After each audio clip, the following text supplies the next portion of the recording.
Students, हम लोगों ने अब तक 4 कॉजेस डिस्कस किए कि जिसकी वजह से हमको अनएम्प्लॉयमेंट दिखाई देता है, जिसमें population growth, employment opportunities, low saving and capital intensive method.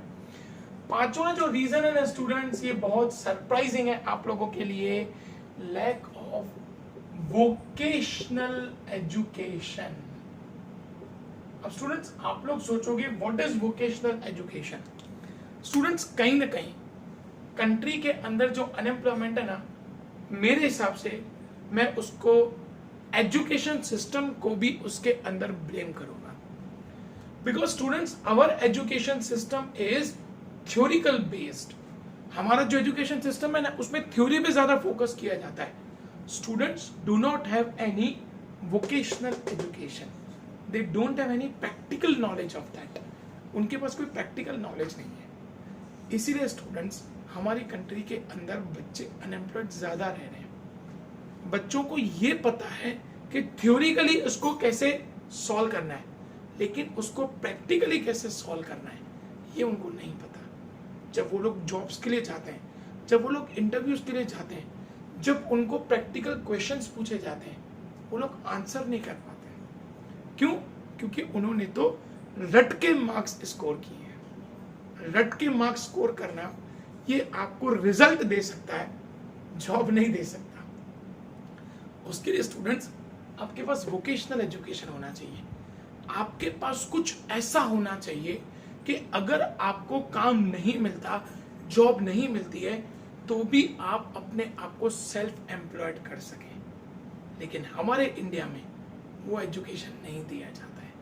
हमारे इंडिया में एजुकेशन सिस्टम का सबसे बड़ा लूप यही है कि हम बच्चे को हर चीज सर्व कर देते हैं, हम उसकी क्रिएटिविटी को खत्म कर देते हैं, हम उसको सब कुछ बना बना के दे देते हैं, वो कुछ क्रिएटिव नहीं कर पाता। इसीलिए हमारे यहाँ पे बच्चे अनएम्प्लॉयड रह जाते हैं। In India, one reason for a high educational unemployment is ineffective educational system. Those who can work according to changing working atmosphere in every sector, such type of workers are not created. ऐसे workers create ही नहीं कर पाते हैं कि जो बदलते हुए circumstances में भी काम कर सकें, सिचुएशंस बदले, टेक्नोलॉजी बदले तो उसको अडॉप्ट कर सकें। ऐसे हमारे पास वर्कर्स नहीं है। With the objective of increasing economic growth rate, technology and mechanization has been adopted by industries and agriculture. समय के साथ इंडस्ट्रीज और एग्रीकल्चर ने नई नई मशीन्स, नई नई टेक्नोलॉजी को अडॉप्ट किया, लेकिन ये टेक्नोलॉजी जो बदली, क्या लेबर उसको अडॉप्ट कर पाया? नहीं कर पाया। क्यों नहीं कर पाया? क्योंकि उनके पास एजुकेशन नहीं था। So such laborers are required who have knowledge of these techniques, but the present education system is opposite to that. जिस तरीके के इंडस्ट्रीज को लेबर चाहिए ना, हम लेबर बना रहे हैं, लेकिन उस लेवल के लेबर नहीं बना रहे, क्योंकि हमारे लेबर में एजुकेशन तो है, लेकिन वो कौन सा एजुकेशन है? थ्योरिकल। उनके पास प्रैक्टिकल एजुकेशन नहीं है। Present education failed in mental and physical formation of human being. Even after acquiring education, a person is incapable of self employment and suffers from problem of unemployment. Education मिलने के बाद भी हम ये सोचते हैं कि हम लोगों को नौकरी करनी है। नौकरी क्यों क्रिएट करनी है? जब तक स्टूडेंट्स, ये एपीजे अब्दुल कलाम का स्टेटमेंट था कि जब तक एजुकेशन सिस्टम में नौकरी के लिए पढ़ाया जाएगा, तब तक कंट्री में सिर्फ नौकरी क्रिएट होंगे। जिस दिन एजुकेशन सिस्टम को ऐसा बनाया जाएगा कि बच्चे अपने आप को एम्प्लॉयमेंट कर सके, सेल्फ एम्प्लॉयमेंट क्रिएट कर सके, वहां से सरकार का टेंशन खत्म हो जाएगा। लेकिन आज हमारे यहाँ पे एजुकेशन वही दिया जा रहा है कि बच्चा जॉब कैसे ढूंढेगा। आप लोग अभी 12th में हैं, ग्रेजुएशन कंप्लीट करेंगे, एमबीए कंप्लीट करेंगे, सीए कंप्लीट करेंगे, आपको एक ही सवाल पूछा जाएगा, अब आगे का क्या प्लानिंग है? उस आगे के प्लानिंग का मतलब होता है कि तुम कहां पे जॉब करना पसंद करोगे। Why I want to do a job? मुझे जॉब क्यों करनी है? Why can't I be a self-employed person? मैं क्यों सेल्फ एम्प्लॉयड नहीं बन सकता? क्या हमारा एजुकेशन सिस्टम इतना वीक है कि जिसने बच्चों को डिपेंडेंट बना के रखा है? ट्रू, हमारे एजुकेशन सिस्टम ने बच्चों को नौकर बना रखा है। ये एजुकेशन सिस्टम में बदलाव की जरूरत है। Next, lack of man power. Students, हमारे यहाँ पे ना मैन पावर प्लानिंग नहीं, मतलब जिस तरीके के वर्कर्स की जरूरत है ना, हम उस तरीके के वर्कर्स क्रिएट ही नहीं कर पा रहे, इसीलिए अनएम्प्लॉयमेंट बढ़ता चला जा रहा है। In India during planning period man power is not planned rightly, the type of labour which is in demand presently in India, availability of similar type of labour supply is not possible. जिस तरीके के industries को workers चाहिए ना, उस तरीके के workers हम लोग क्रिएट नहीं कर पा रहे due to vocational education system, as that kind of human resources planning is not found in the education system. Education has been made a widespread activity without estimation of kind and number of labor requirement. क्या industries की requirement है ना, बच्चों को उसके हिसाब से education नहीं दिया जा रहा है, एजुकेशन अपने हिसाब से दिया जा रहा है, तो मैन पावर प्लानिंग कैसे होगा? इंडस्ट्रीज को चाहिए कुछ और, हम उनको दे कुछ और रहे हैं, तो जॉब अपॉर्चुनिटीज कैसे क्रिएट होंगी? As a result every year lakhs of educated youth obtain degrees. As they lack knowledge and training required in present economic development, they are unemployed even after being educated. डिग्रियां मिलने के बाद भी उनके पास education तो आ जाता है, लेकिन जॉब नहीं आती है। क्यों नहीं आती है? क्योंकि जैसे इंडस्ट्रीज को मैन पावर चाहिए, वैसा हमारा एजुकेशन सिस्टम क्रिएट नहीं कर रहा है। This is direct result of lack of planning of human resource. In many cases, due to lack of employment opportunities, doctors and engineers with high degrees go to foreign countries because of not getting suitable work in our country. Students, इसको हम लोग कहते हैं brain drain. आज India के अंदर कई सारे ऐसे doctors, engineers, chartered accountant, MBA, ऐसे कई सारे बच्चे हैं जो डिग्रियां ले लेके बाहर चले जाते हैं. क्यों? क्योंकि उन डिग्रियों की यहाँ पे वैल्यू नहीं है, उनको यहाँ पे जॉब नहीं मिल पाती है, इसीलिए वो लोग मे बी सेल्फ एम्प्लॉयड बनने के लिए या जॉब करने के लिए इंडिया से बाहर चले जाते हैं. पहले ब्रिटिशर्स इंडिया में से गोल्ड लेके गए, जिसको हम लोगों ने गोल्ड ड्रेन बोला. आज हमारे यहाँ से ब्रेन बाहर जा रहा है, मतलब टैलेंटेड लोग इंडिया छोड़ छोड़ के बाहर जा रहे हैं, जिसको ब्रेन ड्रेन बोला जा रहा है. उनकी भी गलती नहीं है ना, जॉब ही नहीं है, रह के भी क्या करेंगे? यहाँ पे बाहर उनको जॉब मिल जाती है, पैसा अच्छा मिलता है, तो वो तो वहीं चले जाएंगे. During British rule, gold used to move from India to Britain. This one-sided movement is called a drain of gold. Similarly, presently, Indian intelligence is moving from India to abroad. This one-sided movement is called a drain of brain. Point number 7. Inefficiency of public sector. Students, public sector मतलब जिसको government चला रही है. हमने जितनी उम्मीद government से रखी थी, वो सारी उम्मीदें गवर्नमेंट ने फेल की है. हमने जितना सोचा था कि जितने लोगों को एम्प्लॉयमेंट गवर्नमेंट सेक्टर देगा, उतने लोगों को एम्प्लॉयमेंट गवर्नमेंट सेक्टर ने नहीं दी, और अब तो और हालत खराब है. सरकार अपनी जितनी भी पब्लिक सेक्टर इंडस्ट्रीज है उनको बंद कर रही है, वो प्राइवेट सेक्टर को दे रही है. तो जो एम्प्लॉयमेंट थोड़ा बहुत क्रिएट होता था, वो भी क्रिएट नहीं होगा. After independence, public sector was given more importance than private sector. सरकार ने ये सोचा था कि अब जितना हो सके हम लोग इंडस्ट्रीज खुद चालू करेंगे और लोगों को एम्प्लॉयमेंट देंगे. There is an immense increase seen in number of public sector and investment thereof. हमने देखा भी कि कई सारे पब्लिक सेक्टर इंडस्ट्रियां खुली, उसमें इन्वेस्टमेंट हुआ, लेकिन वो सारी पब्लिक सेक्टर इंडस्ट्रीज चलाने वाले मिनिस्टर्स थे. और आप लोग तो जानते हैं हमारे मिनिस्टर्स कितने एजुकेटेड होते हैं. अब एक अनएजुकेटेड इंसान इंडस्ट्रीज चला रहा है, तो ऑब्वियस है वो इंडस्ट्रियां लॉस में जाएंगी जाएंगी. कई सारे पब्लिक सेक्टर नुकसान में गए, कई सारे पब्लिक सेक्टर को बंद कर दिया गया, कई सारे पब्लिक सेक्टर को प्राइवेट सेक्टर को दे दिया गया, जिसकी वजह से जो एम्प्लॉयमेंट की एक्सपेक्टेशन पब्लिक सेक्टर से थी, वो एम्प्लॉयमेंट अपॉर्चुनिटीज क्रिएट नहीं हो पाई. The quantity of employment generation estimated from public sectors was not able to generate more employment because of its low productivity. Employment oriented private sectors were controlled for the development of public sector. सरकार ने क्या किया था? पहले तो public sector को develop करने के लिए प्राइवेट सेक्टर को कंट्रोल में रखा. मतलब एम्प्लॉयमेंट अपॉर्चुनिटीज प्राइवेट सेक्टर में क्रिएट होने नहीं दी. पब्लिक सेक्टर नुकसान में चला गया, तो वहां पे भी अनएम्प्लॉयमेंट आ गया. मतलब न इधर गिरे न उधर गिरे, न प्राइवेट सेक्टर डेवलप हुआ न पब्लिक सेक्टर डेवलप हो पाया. Moreover, private sector development was neglected, and so there was less employment generation and unemployment increased. Point number 8. Negligence towards agriculture sector. Students, सालों से लेके ये हमारे इंडिया में प्रथा चलती आ रही है कि हमने एग्रीकल्चर सेक्टर को तो निगलेक्ट ही करके रखा है। हम फार्मर्स को, सिर्फ हमारी सरकार फार्मर्स को तभी याद करती है जब इलेक्शन आते हैं, तब उनको याद किया जाता है, फिर उनको भूल जाते हैं। हमको ये पता ही नहीं होता सरकार को कि एग्रीकल्चर सेक्टर कितने लोगों को एम्प्लॉयमेंट अपॉर्चुनिटी दे रहा है या उसके अंदर कितना पोटेंशियल है। हम एग्रीकल्चर सेक्टर को लिटरली इग्नोर कर रहे हैं। India is an agriculture country and most of its population reside in villages. ज्यादातर हमारे इंडिया का पॉपुलेशन गांव में रह रहा है। This population is dependent on agriculture for employment, और मेजोरिटी ये जो लोग हैं वो एम्प्लॉयमेंट के लिए एग्रीकल्चर पे डिपेंडेंट है। सो agriculture planning should be such that could generate more employment. अब मेजोरिटी इंडिया में 70% लोग गांव में रहते हैं, अब वो लोग एग्रीकल्चर पे डिपेंडेंट है। अब अगर एग्रीकल्चर में उनको काम मिल जाए तो उनको बाकी जगह पे जाने की जरूरत कहां पड़े। लेकिन हमारी इंडिया के अंदर कोई भी सरकार एग्रीकल्चर पे फोकस नहीं कर रही है। अब एग्रीकल्चर डेवलप नहीं करता तो उनको नौकरी के लिए इंडस्ट्रीज में जाना पड़ता है, और इंडस्ट्रीज में तो जॉब्स है ही नहीं, इसीलिए अनएम्प्लॉयमेंट का रेट बढ़ जाता है।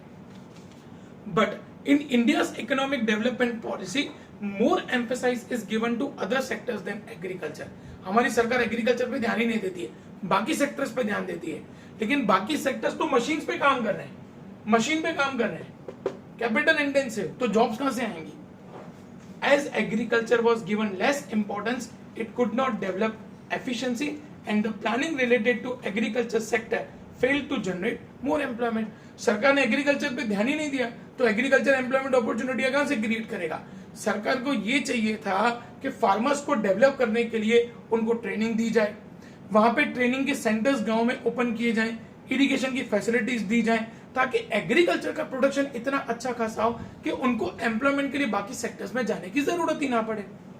Advantage of green revolution is enjoyed by few states like Punjab and Haryana. Punjab, Haryana, Gujarat जो इरिगेशन की फैसिलिटीज या जो ग्रीन रिवोल्यूशन की फैसिलिटीज है, ग्रीन रिवोल्यूशन मतलब इरिगेशन फैसिलिटीज, अच्छे सीड्स, वो 2-3 स्टेट्स को मिल रहे हैं, हर एक स्टेट को वो बेनिफिट्स नहीं मिल रहे हैं। So overall employment could not be created in agriculture sector. Burden of population, lack of irrigation facilities, lack of agriculture finance, न उनके पास प्रॉपर एग्रीकल्चर फैसिलिटीज हैं, न उनके पास पैसा है, अनसर्टेनिटी ऑफ मॉनसून, ज्यादातर वो लोग बारिश पर डिपेंडेंट है, और बारिश तो आप लोगों को पता है कभी हद बिना की आती है तो कभी आती ही नहीं है। And few other uncertainties are responsible for poor development of agriculture. इन सब रीजन की वजह से एग्रीकल्चर डेवलप नहीं हुआ। अब एग्रीकल्चर डेवलप नहीं हुआ तो जो गांव के इतने 70% लोग हैं उनको काम नहीं मिला, उनको काम करने के लिए शहरों में इंडस्ट्रीज में आना पड़ा। इंडस्ट्रीज में तो ऑलरेडी हम लोग मशीन्स पे काम कर रहे हैं, तो जॉब कहां से आएंगी। In rural area non agriculture sector are not developed properly, that is why rural labours who are dependent on agriculture face high rate of seasonal and disguised unemployment.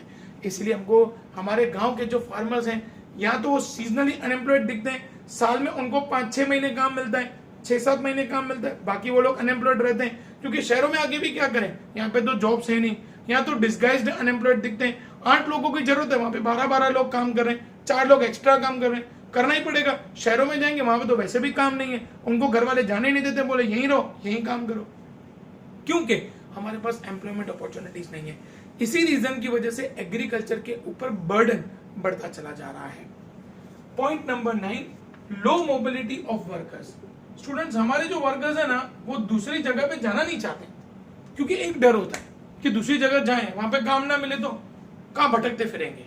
तो कहीं ना कहीं ये जो एक डाउट है ना, वो उसी रीजन की वजह से वर्कर्स उन एरियाज में जाना पसंद नहीं कर रहे जहां पे पॉसिबिलिटियां हैं कि उनको काम मिल सके। In many circumstances lack of mobilization among labourers is also a reason for unemployment in India due to social reasons, family relations, language, religion, caste, culture, lack of information, lack of transportation facilities and problem of housing are few reasons which restrain mobilization and increase problem of unemployment. A student, suppose मैं गांव में रह रहा हूँ, मुझे ऐसा कि मैं सिटी में जाके काम करूँ, लेकिन मेरे पेरेंट्स अलाउ नहीं करेंगे, वहां जाएगा नौकरी मिलेगी नहीं मिलेगी, तेरी लैंग्वेज उनकी लैंग्वेज समझ में आएगी नहीं आएगी, वो लोग तेरे को काम देंगे नहीं देंगे, रहने का क्या करेगा, खाने का क्या, मतलब ऐसे कई सारे क्वेश्चंस क्रिएट होते हैं। और एट द एंड ये होता है कि उस पर्सन को, जिस पर्सन को सिटी में जाके पैसा कमाना है, नहीं जाने दिया जाता, नहीं यहीं रहो, जो है यहीं करो, यहीं पे मैनेज करेंगे। तो इस रीजन की वजह से जब वर्कर्स का मोबिलाइजेशन नहीं होता तो एम्प्लॉयमेंट उनको कैसे मिलेगा? People with higher education are not interested in going to rural areas, backward areas, even if they get employment. कई सारे लोग ऐसे हैं जो एजुकेशन कंप्लीट करने के बाद उनको बोलो कि गांव में जाके हॉस्पिटल खोलो, नहीं रेडी होंगे। उनको बोलो कि गांव में जाके आपको काम करना है, तैयार नहीं होंगे, क्योंकि उनको शहरों में रहना है, यहाँ की लाइफस्टाइल देखनी है। उन्हें पता है कि यहाँ पे एम्प्लॉयमेंट अपॉर्चुनिटी ज़्यादा है, तो एजुकेशन लेने के बाद कोई वापस गाँव में जाने को तैयार नहीं है। और स्टूडेंट सोचो कि आप गांव वापस नहीं जाएंगे तो गांव का डेवलपमेंट कैसे होगा, गांव आगे कैसे आएंगे, गांव में एम्प्लॉयमेंट अपॉर्चुनिटीज कैसे क्रिएट होंगी? These people expect to get employment in urban areas which if not satisfied they would prefer to remain unemployed. वो लोग शहरों में रहना चाहते हैं और शहरों में रह के काम करना चाहते हैं, काम नहीं मिलता तो अनएम्प्लॉयड रहेंगे, गांव वापस नहीं जाएंगे। तो ये एक बहुत बड़ा रीजन है कि वो लोग अनएम्प्लॉयड रह जाते हैं। Attraction towards urban life and urban facilities do not show readiness among people to go to rural areas for employment. उनको सिटी की लाइफ एंजॉय करनी है तो उनको सिटी में रहना है, भले अनएम्प्लॉयड है यहीं रहेंगे, भले स्ट्रगल करेंगे 5 साल 7 साल 10 साल सिटी में रहेंगे, क्या गारंटी कि आपको यहाँ पे जॉब मिलेगी? कई सारे लोग अपने रूरल एरिया का फैमिली बिजनेस छोड़ के, फैमिली फार्मिंग छोड़ के शहरों में आते हैं इसी उम्मीद के साथ कि यहाँ पे काम मिलेगा, लेकिन यहाँ पे काम तो उतना अवेलेबल है ही नहीं। Last, lack of infrastructural facilities. Students गांव में इंडस्ट्रीज कैसे डेवलप करेंगी? हमारे यहाँ पे इंफ्रास्ट्रक्चर ही नहीं है, रोड्स ही नहीं है, रॉ मटेरियल वहां तक जाने के लिए टाइम नहीं है, रॉ मटेरियल कैसे जाएगा, रास्ते ही नहीं है। अच्छा प्रोडक्शन हो जाता है तो उसको मार्केट तक लेके आने के लिए रास्ते नहीं है, तो कैसे इंडस्ट्रियां डेवलप होंगी, कैसे लोगों को एम्प्लॉयमेंट अपॉर्चुनिटीज मिलेंगी? In rural areas because of lack of infrastructure facilities, unemployment has become a major problem. In rural area, lack of transportation facilities, न वहाँ पे proper transportation facility है, lack of proper roads, न proper roads हैं, education proper नहीं है, health and electricity facilities are the reasons of low generation of employment. न electricity है, तो industries कैसे open होंगी गाँव में? अब industries open नहीं होंगी तो employment कैसे मिलेगा? As such, in rural area for industries, there are availability of laborers at low wages and easy availability of raw material for agro-based industries. But due to lack of continuous and required electricity, गांव में आपको labour भी सस्ता मिलेगा, गांव में आपको जमीन भी सस्ती मिलेगी, लेकिन वहां पे इलेक्ट्रिसिटी नहीं है, तो इंडस्ट्रीज कैसे खुलेंगी? अब इंडस्ट्रियलिस्ट अगर गांव में जाना भी चाहते हैं ना कि चलो हमको लेबर सस्ता मिल जाएगा, जमीन सस्ती मिल जाएगी, रॉ मटेरियल सस्ता मिल जाएगा हमको वहीं से, भाई जैसे मेरे को शुगर इंडस्ट्री चालू करनी है, मैं यूपी में जाके शुगर इंडस्ट्री चालू करूं, शुगर केन का प्रोडक्शन वहीं मिलता है, तो मेरे को ट्रांसपोर्टेशन का खर्चा बच जाएगा, सीधा वहां से शुगर केन लिया और शुगर का प्रोडक्शन करना शुरू किया। लेकिन वहां पे लाइट ही नहीं है, 8-8 घंटे दिन में लाइट चली जाती है, 10-10 घंटे लाइट चली जाती है, तो इंडस्ट्री कैसे चलेगी? इसीलिए इंडस्ट्रीज उन एरियाज में जाने को तैयार ही नहीं है। And required electricity, industrialists do not wish to establish industries in rural areas. वो लोग इसी रीजन की वजह से रूरल एरिया में जाना ही नहीं चाहते। As a result, new employment cannot arise and unemployment exists. Apart from the above reasons, in India, lack of national employment policy. सरकार के पास कोई प्रॉपर पॉलिसी ही नहीं है कि हम लोग इस अनएम्प्लॉयमेंट की सिचुएशन को कैसे कंट्रोल करेंगे।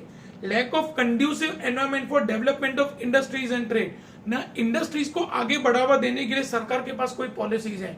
Under utilization of natural resources are also responsible for increase in unemployment. ना ही हम लोगों ने नेचुरल रिसोर्सेज को प्रॉपरली यूज किया है। इसी रीजन की वजह से स्टूडेंट्स हमारी कंट्री के अंदर अनएम्प्लॉयमेंट बढ़ता चला जा रहा है।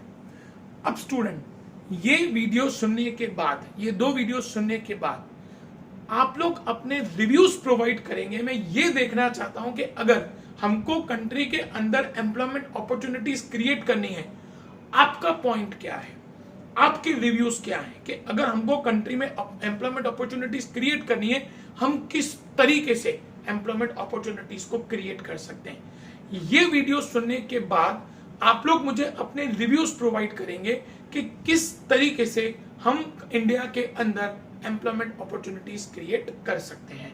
Thank you.